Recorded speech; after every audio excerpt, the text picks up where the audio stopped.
سيدة تلقي بنفسها من الطابق السادس بأحد الفنادق بعين الدياب. مرحبا بكم مشاهدينا الكرام.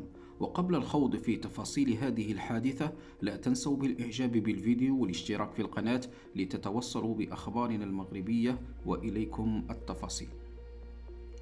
يوم الأحد بتاريخ 17 دجنبر 2023 بالضبط، في واحد الفندق معروف في عين الدياب بمدينة الدار البيضاء. كما كتشوفوا مشاهدينا الكرام موضح أمامكم على الصورة، هذاك هو الفندق بالضبط اللي انتحرت منه ديك السيدة الله يرحمها ويغفر لها.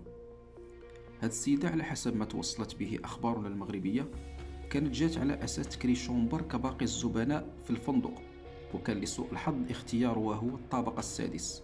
تقولوا بعض الناس المتواجدة بالفندق باللي هاد السيدة اللي رمات راسها من الطابق السادس لاحظوا باللي كانت تتعاني من أمراض نفسية حادة، والله أعلم شنو هي الأسباب اللي أدت بها ترمي راسها بلا ما تفكر العواقب.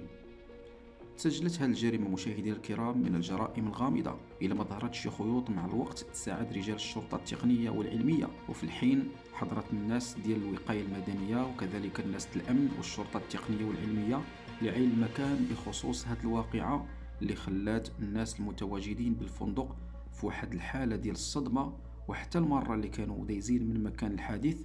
وكيف ما كتشوفوا أمامكم مشاهدين الكرام على الصورة، هذا هو المكان اللي انتشلت منه الجثة، وتم تنظيف المكان ونقلها إلى مستودع الأموات، وإنا لله وإنا إليه راجعون.